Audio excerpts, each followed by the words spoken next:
आपको होमवर्क दिया था क्वेश्चन नंबर, ठीक है, 12, ये पीएमआई पे बेस्ड है, ठीक है। तो क्वेश्चन नंबर 12 मिसिंग इसका आपका क्वेश्चन कहता है if A and B are square matrices of the same order, तो A and B square matrices of same order की, ठीक है। और हमें गिवन क्या है, हमें गिवन है कि A B equal to B है, क्या A B equal to B है। हमें प्रूव करना है बाय इंडक्शन पीएमआई से कि हमें प्रूव क्या करना है, पहला पार्ट है, हमें प्रूव करना है, पहला पार्ट है आपका a इंटू बी की power n equal to P की पावर n इंटू ए, ये हमें प्रूव करना है पहला पार्ट, ठीक है, पीएमआई से। और एक और पार्ट भी है वो, ठीक है, बाद में देखते हैं। तो सबसे पहले मैंने बोला था जो हमें प्रूव करना है, ठीक है, तो हमें प्रूव क्या करना है, ठीक है, ये। तो जब ये प्रूव करना है तो हम क्या करेंगे, फॉर n इक्वल टू 1, सबसे पहले हम किस पे चेक करेंगे, n इक्वल टू 1 के लिए, तो n की जगह 1 हम दोनों साइड रख देंगे, ठीक है। तो खुद ही बताओ क्या हो जाएगा, A B 1 equal to B 1 A है। तो ये बताओ, अब ये तो हमें गिवन था ना स्टार्टिंग में, ठीक है, गिवन है, गिवन हमें A B equal to B दे रखा था, ठीक है। तो A B equal to B दे रखा था, तो ये बी ए की जगह मैं क्या लिख सकता हूँ, ए बी लिख सकता हूँ। तो A B equal to A B आ गया, इट मींस, ठीक है, n इक्वल टू 1 के लिए क्या है, ट्रू। तो it is true for n equal to 1, let it is true for n equal to k। हमने लेट कर लिया। पीएमआई में होता क्या है, 1 के लिए आपका क्या होना चाहिए, ठीक है, ट्रू आना चाहिए। k के लिए हम खुद ही मान लेते हैं, ये जो मैट्रिसेस होती है उसमें ए बी और बी ए इक्वल ना, कभी नहीं, मतलब जरूरी नहीं है, ए बी और बी ए बराबर हो भी सकता है और नहीं भी हो सकता है, ठीक है। नॉर्मल मल्टीप्लिकेशन में तो हम देखेंगे कि भाई 2 इंटू 3 और 3 इंटू 2 तो हमेशा बराबर रहेगा, लेकिन मैट्रिसेस का मल्टीप्लिकेशन कम्यूटेटिव नहीं होता, ठीक है, रूल नहीं है, मतलब हो भी सकता है नहीं भी हो सकता है। जबकि अर्थमेटिक का मल्टीप्लिकेशन ऑलवेज हमेशा कम्यूटेटिव रहेगा। कम्यूटेटिव का मतलब 2 इंटू 3 करो या 3 इंटू 2 करो, आंसर सेम आएगा। मैट्रिक्स में ऐसा जरूरी नहीं है, ठीक है। लेकिन जो अभी हमने करा था वो एक पर्टिकुलर केस था कि ए इनवर्स भी सेम आ रहा था और ए इनवर्स ए बी क्या आ रहा था, सेम, ठीक है। लेकिन जरूरी नहीं कि हमेशा ऐसा हो ही हो, ठीक है, मतलब इन नॉर्मल मैट्रिसेस। तो हमने सबसे पहले 1 के लिए ट्रू करना है, फिर ठीक है हम लेट कर देंगे, let it is true for n equals to k, ठीक है। और वेयर k किसे बिलोंग करेगा, k हमेशा बिलोंग करेगा जो आपका यहाँ n बिलोंग करेगा। तो यहाँ n किसे बिलोंग कर रहा है, नेचुरल नंबर को, तो k भी किसे बिलोंग करेगा, नेचुरल नंबर, ठीक है। तो n इक्वल्स टू k, अब n इक्वल्स टू k यहाँ डाल दो क्योंकि हमने ट्रू मान लिया। तो a इंटू बी की power k equals to B की पावर k इंटू a, इसे मान लेंगे हम इक्वेशन फर्स्ट, ये इक्वेशन हमेशा काम आएगी, ठीक है। ये तो हमने ट्रू मान रखा, n इक्वल्स टू k के लिए हमने ट्रू मान रखा, इसलिए ये दोनों साइड पुट कर दिया, ठीक है। अब जो हमें मेहनत करनी पड़ती है वो करनी पड़ती है k प्लस 1 के लिए।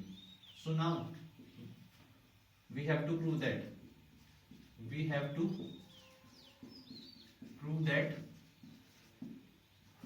It is true for n equals to k plus 1, ठीक है। अब यहाँ पे भी ये लिखने की जरूरत नहीं कि k प्लस 1 भी नेचुरल नंबर होगा, क्यों, क्योंकि मैंने तुम्हें समझा रखा है कि k क्या था, नेचुरल नंबर। तो नेचुरल नंबर में 1 जोड़ोगे तो नेचुरल नंबर ही तो आएगा, क्योंकि 1 भी नेचुरल नंबर है, तो वो लिखने की जरूरत नहीं, ठीक है। अब k प्लस 1 से ही हमारी मेहनत स्टार्ट होती है। तो k प्लस 1 आपने जो भी प्रूव करना है ना उसके लेफ्ट हैंड साइड डाल दो, n की जगह क्या डाल दोगे, k प्लस 1। तो बताओ ये क्या हो जाएगा, a इंटू बी की पावर k प्लस 1 हो जाएगा, बताओ।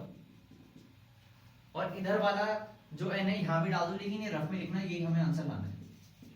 तो हमें इसको किसके बराबर लाना है, इसके बराबर लाना है, ठीक है। तो अब मैंने क्या करना है, सिर्फ इसी साइड का यूज करना है। अब मैं क्या करूंगा, ठीक है, a को ऐसी लिखा, b की पावर k, इसे मैं लिख सकता हूं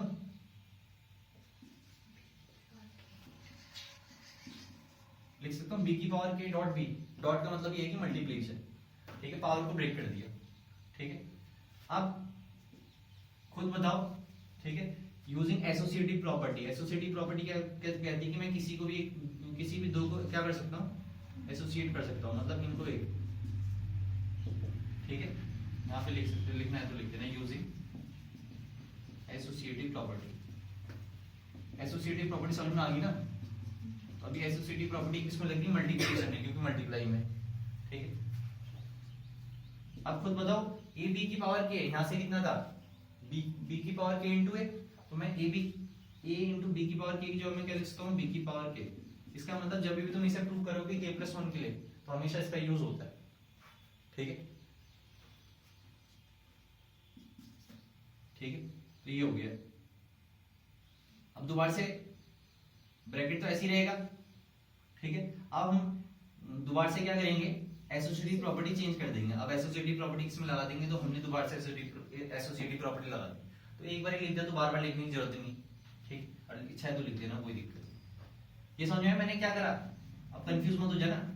पहले मैंने क्या करा? ए बी की पावर के की जगह क्या लिख दिया? बी की पावर के इंटू ए लिख दिया।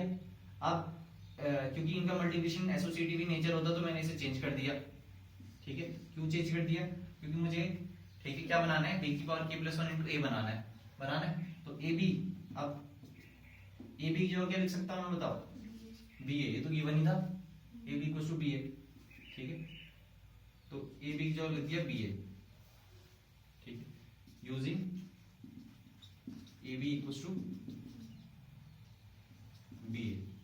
ठीक है, अब इसमें दोबारा से एसोसिएटिव प्रॉपर्टी लगा दी। ठीक है, क्यों लगा रहा हूं? क्योंकि मुझे बी की पावर के प्लस वन चाहिए। अब जब बी दो बेस सेम हो जाएंगे तो, ठीक है, तो बी की पावर के प्लस वन इंटू ए, तो ये आपका आ गया ए बी की पावर के प्लस वन। तो देख लो बी की पावर के प्लस वन इंटू ए आ गया, मतलब आपका प्रूफ हो गया। Therefore it is true for n equals to k plus 1, therefore PMI is applicable for all n belongs to n। ठीक है, ऐसे इसका दूसरा पार्ट है। ठीक है, दूसरा पार्ट क्या है? दूसरा पार्ट कुछ ए बी की पावर n। ठीक है, दूसरा पार्ट भी मैं कराता हूँ। ठीक है, पहले से नोट करो जल्दी से।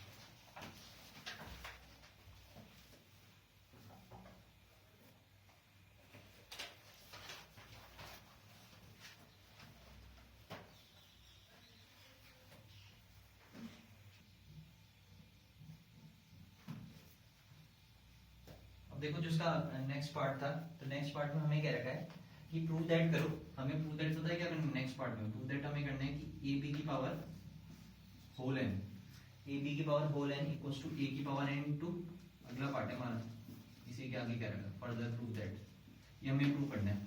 ठीक है, अब तुम बताओ अगर हमें ये प्रूव करना है तो यहाँ पे क्या आ जाएगा? ए बी की पावर होल एन, तो ए बी की पावर होल एन, और ये तो गिवन ही है, ये दोनों पार्ट के लिए गिवन था, A B equals to B A, दोनों पार्ट के लिए। ठीक है, तो ए बी की पावर एन इक्वल्स टू यहाँ कितना आ जाएगा बताओ?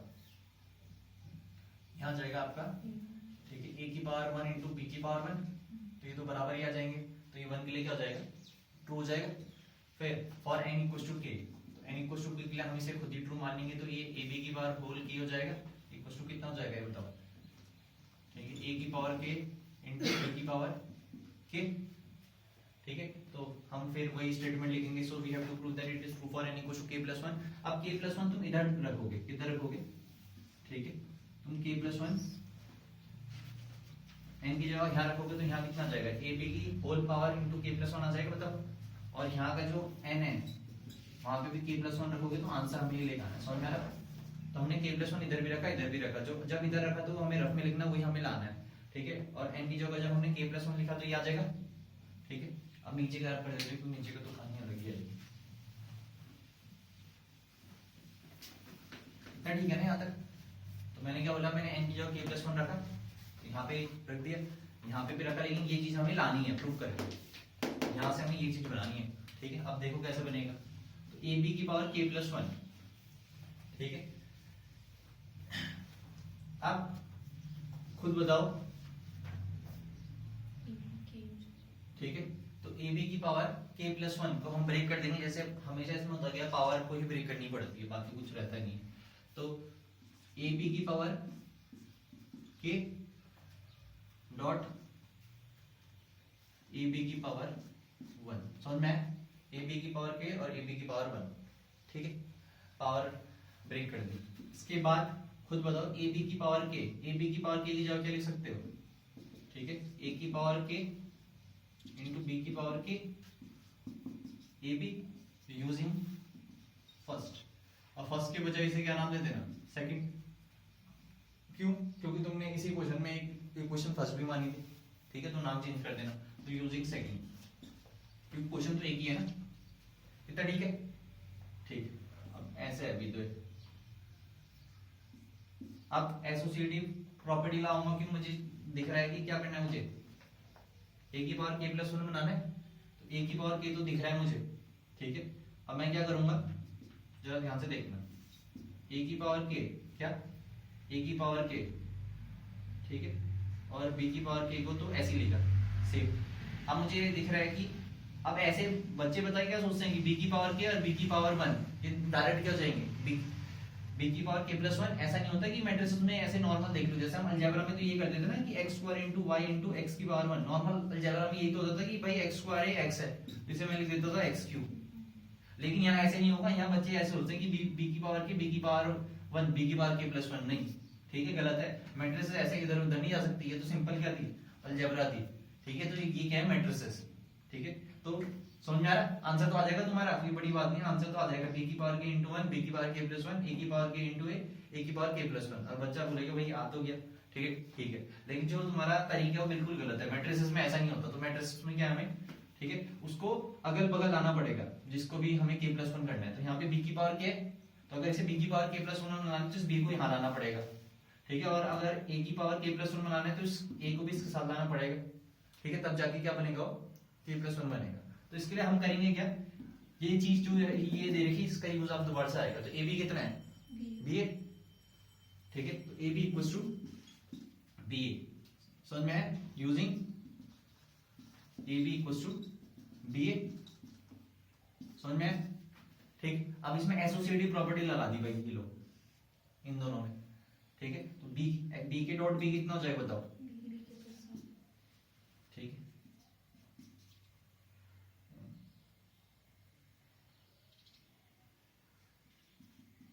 बी की पावर कितना हो जाएगा, के प्लस वन हो जाएगा, ठीक है, इंटू ए, ठीक है। अब गाड़ी यहां पर अटक जाती है बच्चों की, ठीक है। अब क्या होगा, अब अभी तो मैंने बोला कि भाई ये एक दूसरे एक साथ आने चाहिए, तब जाके मैं के प्लस वन लिख सकता हूँ, ये तो बन गया चलो, ठीक है। लेकिन अब ए बनाना तो महाभारत हो जाएगा, क्यों, अब ए को ऐसे डायरेक्ट उठा के कौन सा लिख सकते हैं, नहीं तो फिर वही बात गलत हो जाएगी। अगर ऐसा करना तो यहीं पे लिख देते, फिर अब क्या होगा, ठीक है। मैं तुम्हें बता रहा हूँ कि बच्चा कहाँ पे अटकता है, ठीक है। या तो बच्चा गलत कर देगा डायरेक्ट, जो मैंने तुम्हें बताया आंसर उसको सही आ जाएगा, लेकिन टीचर काट देगा क्योंकि वो गलत है, ठीक है।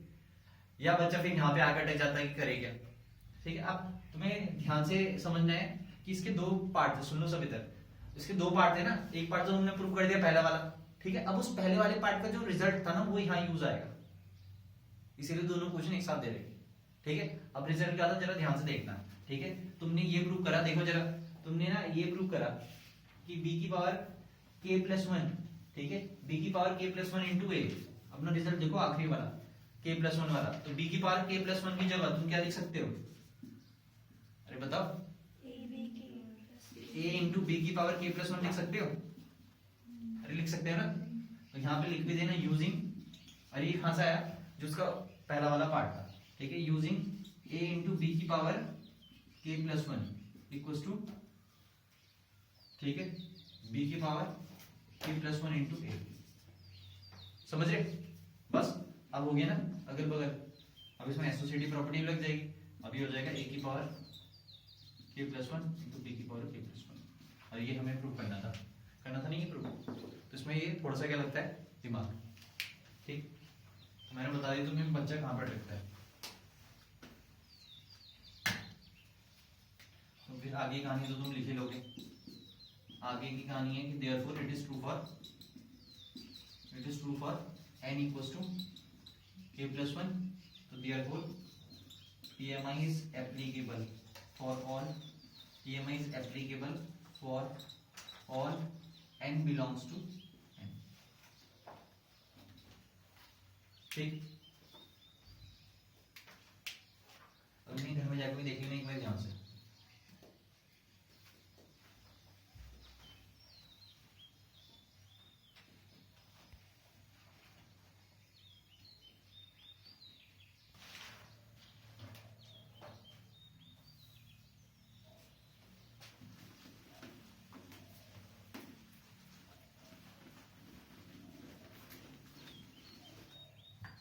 ठीक है, अब क्वेश्चन नंबर 11 देखो।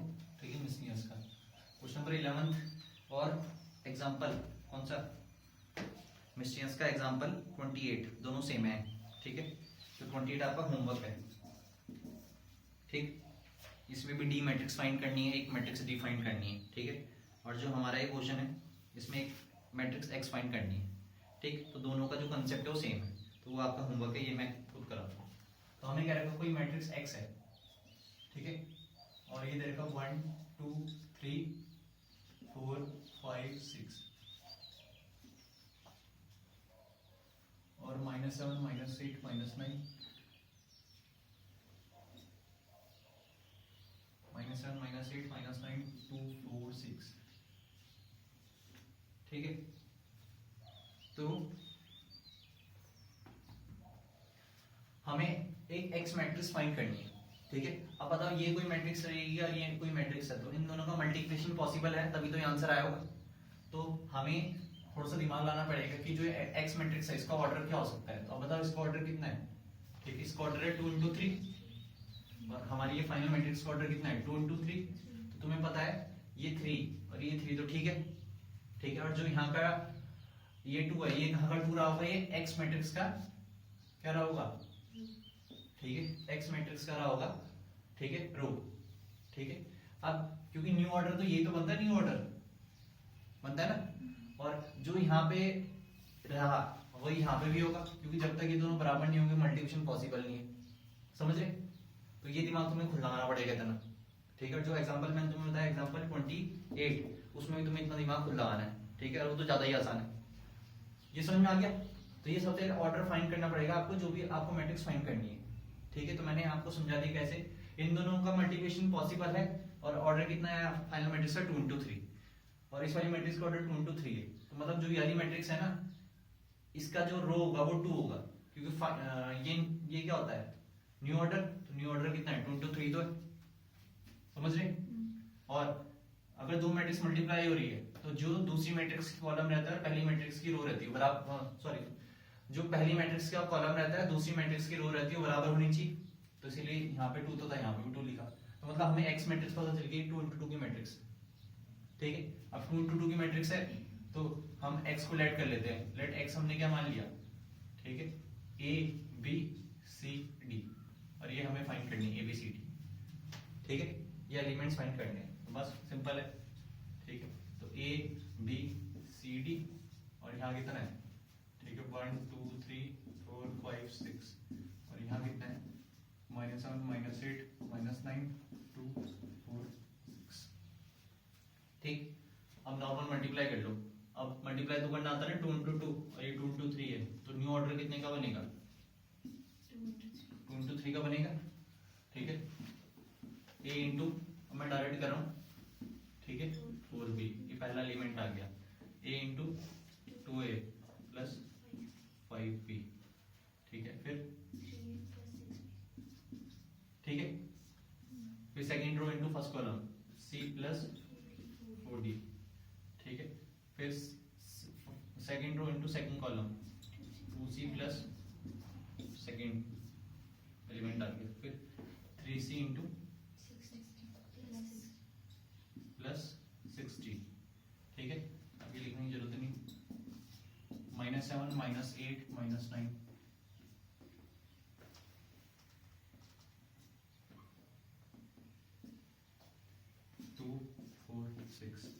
सही है। अब क्या करोगे, दो मैट्रिसेस इक्वल आ गई तो उनके कॉरेस्पॉन्डिंग एलिमेंट्स क्या होंगे, कॉरेस्पॉन्डिंग एलिमेंट्स क्या होंगे इक्वल। बस यहाँ से a + 4b कितना आ गया -7, एंड 2a + 5b किसके बराबर आ गया -8। ठीक है, ये और भी ठीक है, बस दो ही लिख लो, जैसे मान लो फर्स्ट एंड सेकंड। ठीक है, तो यहाँ से solving first and second equations we get, ठीक है। तो सॉल्व तो कर लोगे, एलिमिनेशन लगा देना, ठीक है, या जो भी तुम्हें लगाना है वो लगा देना। तो उसके बाद ये क्या आ जाएगा आपका, ए एंड बी आ जाएगा। ऐसे ही same C plus 4d, C plus 4d 2 के बराबर हो जाएगा, एंड 2c प्लस कुछ कितना हो जाएगा 4, इसे मान लो थर्ड इक्वेशन और ये मान ली फोर्थ इक्वेशन, ठीक है। तो यहाँ पे लिख देना solving 3 and 4 equations, third and fourth equation we get, तो सी या डी निकल जाएगा, एलिमिनेशन से कर देना। तो जैसे ही ए बी सी डी निकल गया तो आपकी कैपिटल एक्स मैट्रिक्स निकल गई, ठीक है। अब से कर तो दोगे नहीं तो मल्टीप्लाई कर देना, अब इतना तो आना चाहिए अगर आप क्लास 12th में हो, ठीक। करो, ठीक है, नोट करो।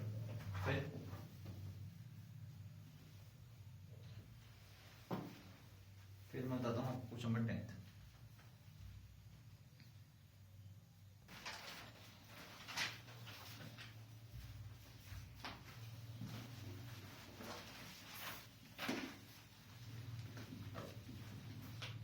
अब देखो क्वेश्चन नंबर, ठीक है, 15। तो 15 ये भी कई बार रिपीटेड है, ठीक है। मिस्टियंस का क्वेश्चन नंबर 15, ठीक है। आई प्लस ए, ठीक है, आई प्लस ए का क्यूब माइनस 7a, ठीक है। ये हमें फाइंड आउट करना है और हमें गिवन क्या है, हमें गिवन है कि ए स्क्वायर एक्स के बराबर है, ए के बराबर, ये हमें गिवन है, ठीक है। और ये हमें फाइंड आउट करनी है, इस पूरी के लिए फाइंड आउट करनी है, ठीक। तो उसमें आप और हमें चार ऑप्शन दे रखे, ठीक है।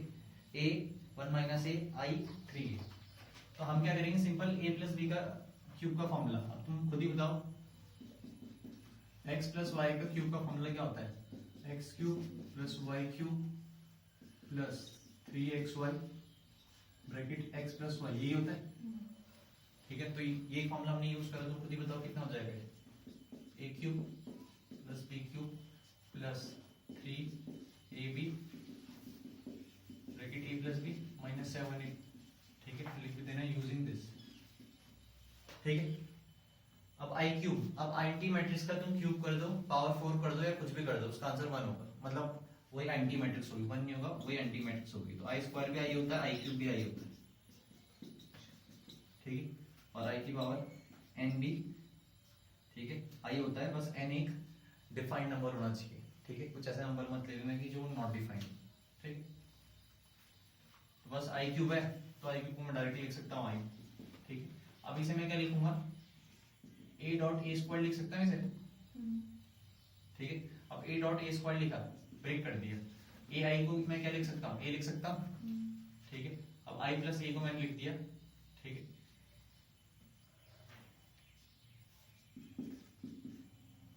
ठीक, i प्लस ए को i प्लस ए लिख दिया, ठीक, माइनस 7। तो यहाँ पे जो जो यूज करा वो लिख दो, यहाँ पे क्या यूज करें, तो आई क्यूब किसके बराबर लिख दिया, आई के बराबर, एंड आई ए की जगह क्या लिख दिया, ए, ठीक है, सही है ना। अब खुद बताओ, आई तो ऐसी रहा, ए स्क्वायर की जगह क्या लिख सकता हूँ, ए लिख सकता हूँ, ए, समझ में आ रही है, ए स्क्वायर की जगह आई, ए लिख दिया, सॉरी, ए स्क्वायर की जगह मैंने क्या लिख दिया, ए, ठीक है। अब 3a, ठीक है, तो अभी हो जाएगा आपका 3a इंटू आई, कितना हो जाएगा, 3ai, और 3a इंटू, ठीक है, 3a डॉट ए लिख सकता हूं अभी, माइनस 7, ठीक है। अब a डॉट ए कितना हो गया, ठीक है। अब हमें और कंडीशंस देनी लगी थी इसमें, ठीक है, हमें यही दे रखा था ना इसमें, क्वेश्चन नंबर 15, ठीक है, a square equals to a। अब खुद बताओ, a डॉट ए स्क्वायर है ये, a डॉट ए, अब ये ध्यान रखना, a डॉट ए मतलब होता है a स्क्वायर, और a स्क्वायर मतलब होता है a डॉट ए, ठीक है, मैट्रिसेस में।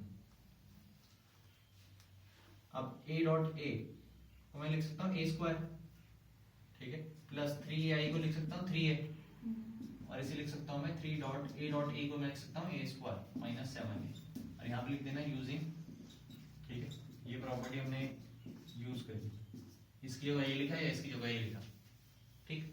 अब ए स्क्वायर को दोबारा से क्या लिख दूंगा मैं, ए,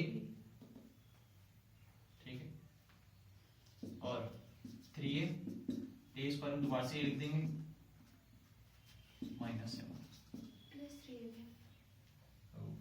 सॉरी प्लस 3, ठीक है, बस 3a 3a 6a 7a 7a cancel out, तो आइए 3a तो दोनों प्लस के थे, 3a तो दोनों प्लस के थे, हाँ 3 + 3 6, 6 + 6 7, 7a से 7a कट गया, मैंने सारे एक साथ काट दिए, ठीक है। तो ये आपका आई आ गया ऑप्शन सी, समझे, ठीक है।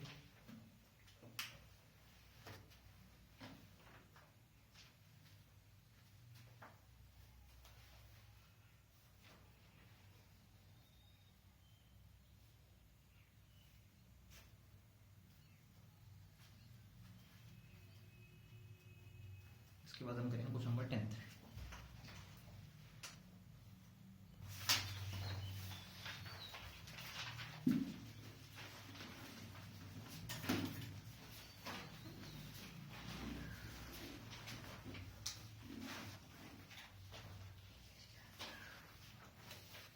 अब देखो भाई, अब हम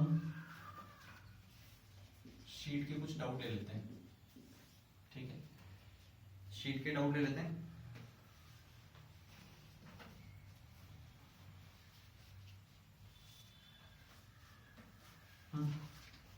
ठीक, पूछो डाउट,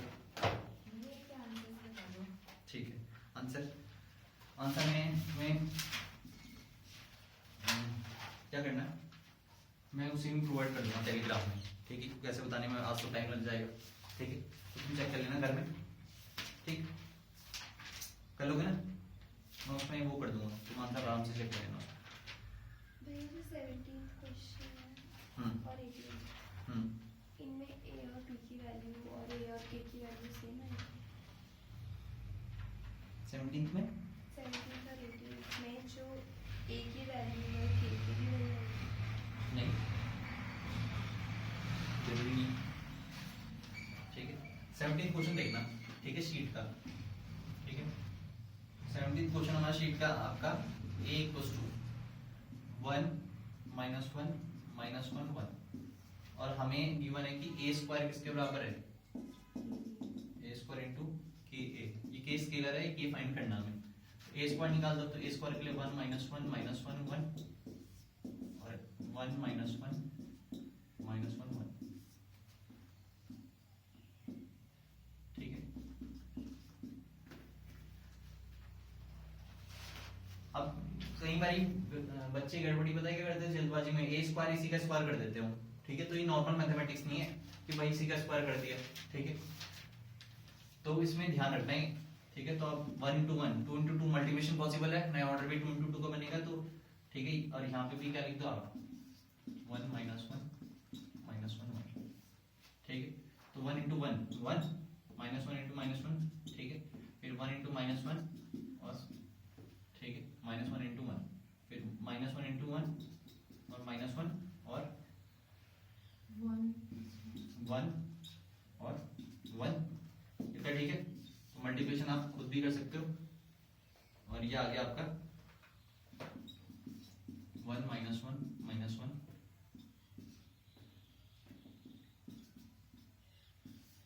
अब खुद बताओ, यहाँ से 2 आ जाएगा, -2 आएगा, यहाँ पे क्या आएगा 2 - 2 -2 2,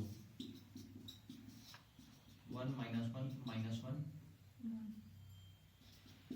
अब यहाँ या तो इसके मल्टीपल अंदर कर लो या 2 कॉमन ले लो, तो 2 कॉमन लिया तो यहाँ पे कितना आ गया 1 - 1 -1 1, और यहाँ कितना आ गया k × 1 - 1 -1 1, तो जब इक्वेट करोगे तो मैट्रिसेस इक्वल है, तो ये बाहर वाला भी इक्वल होगा, तो k की वैल्यू आ गई 2, k की वैल्यू आ गई 2, समझ में आया, ठीक है। ऐसे आपका 18 है, ठीक,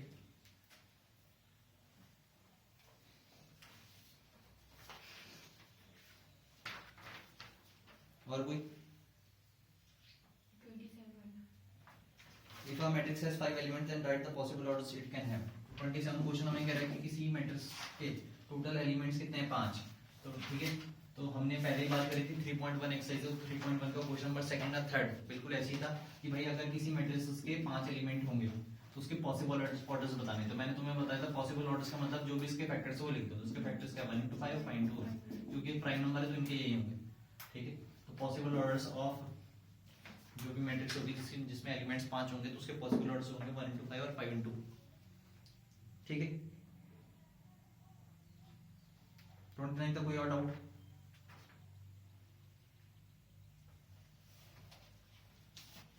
ठीक है, अब सुनो इधर। तो 29 तक के डाउट हमने ले लिए। ठीक है, तो 29 के बाद के डाउट हम बाद में लेंगे। ठीक है, अब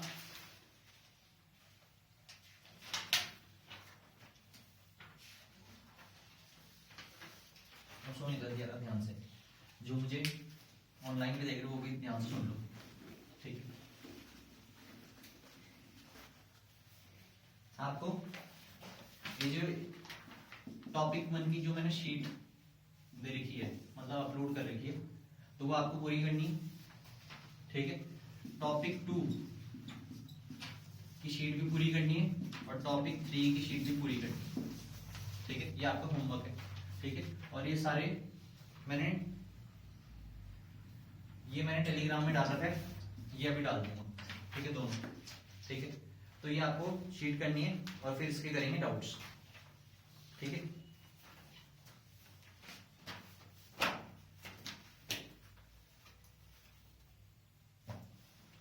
और टेलीग्राम में सर्च मार लेना किसी नहीं पता। ठीक है, जो पहली बार देख रहा। ठीक, तो ये तीनों आपने करके ले जाने। ठीक है, जो ये टॉपिक 2 वाली शीट है, तो टॉपिक 2 वाली शीट में ऐसा कुछ ज्यादा कुछ बड़े क्वेश्चन है नहीं। हाँ, जो टॉपिक 3 है तो उसमें आपके कुछ क्वेश्चंस आपके, ठीक है, टाइम कंज्यूमिंग है। ठीक है, तो कोई उससे आपकी प्रैक्टिस हो जाएगी। ठीक है, फिर पीछे के भी ये कुछ क्वेश्चंस है। ठीक है, टॉपिक 3 वाली जो ये दो टॉपिक 2 और टॉपिक 3 जो शीट है, इसके पीछे एक और शीट है, इसमें मिसलिनियस क्वेश्चन है, तो ये भी आपको करना है। ठीक है, ये कुछ लैंग्वेज बेस्ड क्वेश्चन है, तो ये भी आपको करना है। ठीक, ये सारा आपको करना है, कल हम इसके डाउट करेंगे। ठीक।